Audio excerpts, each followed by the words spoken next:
परमात्मा हमें याद दिलाते हैं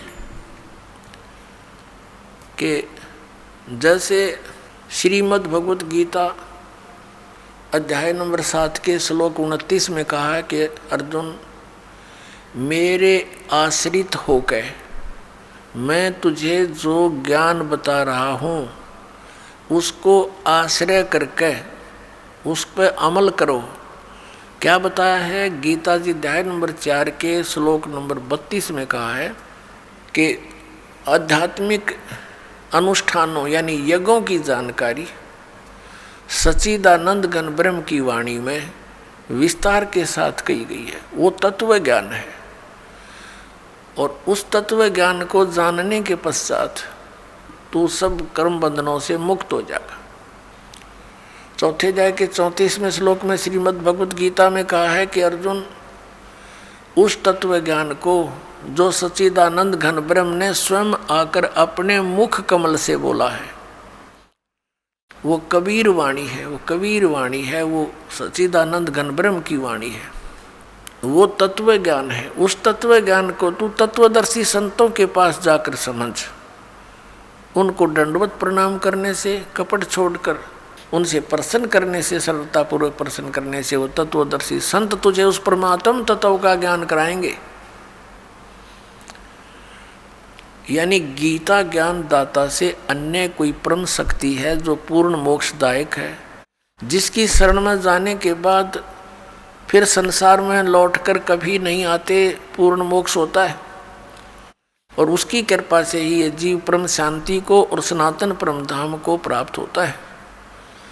अपने विषय में गीता ज्ञानदाता कहता है कि अर्जुन, चौथे अध्याय के 5 और 9 में, दूसरे अध्याय के 12 श्लोक में गीता जी में, गीता अध्याय नंबर 10 के श्लोक नंबर 2 में कहता है, अर्जुन तेरे और मेरे बहुत जन्म हो चुके हैं, तू नहीं जानता, मैं जानता हूँ।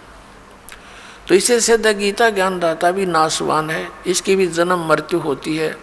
गीता ज्ञानदाता कौन है? श्री कृष्ण में ये ब्रह्म बोल रहा है। अब ब्रह्म की पूजा करने से भी वो स्थान प्राप्त नहीं हो सकता जहाँ जाने के बाद साधक फिर लौटकर संसार में कभी नहीं आते, जो गीता जी अध्याय नंबर 15 के श्लोक नंबर 4 में कहा है। और फिर गीता जी अध्याय नंबर 18 के श्लोक नंबर 62 में कहा कि अर्जुन, तू सर्वभाव से उस परमेश्वर की शरण में जा, उसकी कृपा से ही तू परम शांति को और सनातन परम धाम को प्राप्त होगा।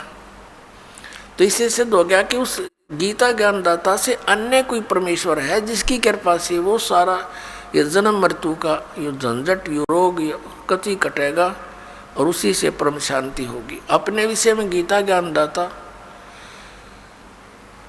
8वें अध्याय के 5 और 7 श्लोक में कहता है कि तू युद्ध भी कर, मेरी भक्ति भी कर, यानी मेरी शरण में रहेगा, युद्ध तो करना पड़ेगा तुझे।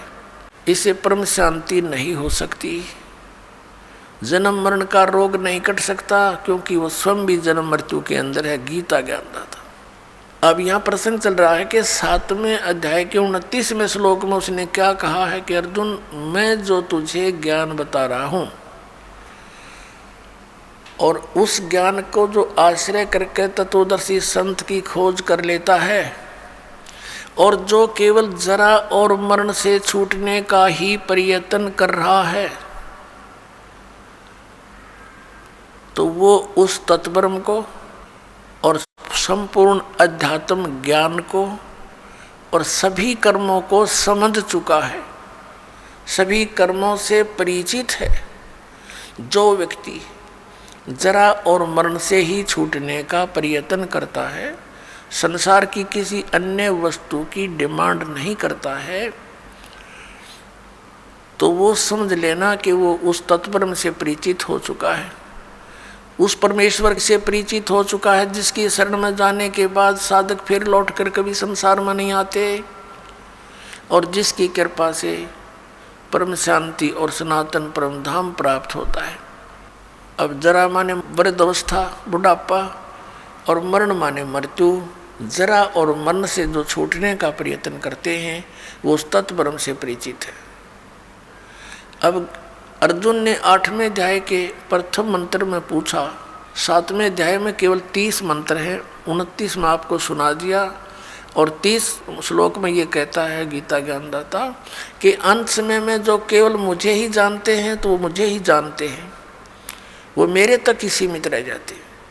फिर 8वें अध्याय के प्रथम मंत्र में अर्जुन ने पूछा फिर किम तत्ब्रह्म, जिसको जानने के बाद प्राणी जरा और मरण से ही छूटने का प्रयत्न करता, वो किम तत्ब्रह्म, उसके विषय में बताया है कि वो परम अक्षर ब्रह्म है। 8वें अध्याय के 3रे श्लोक में। गीता जी के अध्याय 8 के श्लोक नंबर 5 और 7 में तो वो अपनी भक्ति बताता है कि मेरी साधना कर, मुझ में भाव वाला बन, मुझे ही प्राप्त होगा तो युद्ध भी कर। 8वें अध्याय के 13वें श्लोक में गीता जी में कहता है मुझ ब्रह्म का केवल एक ओम अक्षर है, और अंतिम सांस तक उसकी भक्ति करता हुआ जाएगा तो मुझे प्राप्त होगा। गीता जी अध्याय नंबर 8 के श्लोक नंबर 6 में एक विशेष निर्णायक ज्ञान दिया है कि अंत समय में जो जिसमें भावित होता है, जिसकी आस्था जिसके अंदर रह जाती है, वो उसी को प्राप्त होता है। यही सूक्ष्म वेद में कहा कि जहाँ आशा तहाँ बासा हुई और मन कर्म वचन सुमरियो सोई। अब गीता जी अध्याय नंबर 17 के श्लोक नंबर 23 में कहा है ओम तत्सत इति निर्देश है ब्रह्मण त्रिविध समर्थ। ब्राह्मणा तेन वेदा च विहिता पुरा। ब्राह्मण माने तत्वदर्शी संत। वैसे ब्राह्मण का अर्थ होता ब्राह्मण से जो ब्रह्म पहचाने। अब जैसे ओरिजिनल सतगुरु तो कबीर साहब थे, और कबीर साहब तो एक और ये नकली सतगुरुओं का अंत नहीं। ऐसे ही ब्राह्मण का अर्थ असली होता है वो व्यक्ति जिसने भगवान को जान लिया। बाकी ठीक है, छोटी मोटी को अन्य क्रियाओं से भी ब्राह्मण की पदवी कोई पा रहा है तो वो अलग ब्राह्मण है। कि ओम तत्सत इति निर्देश है ब्रह्मण।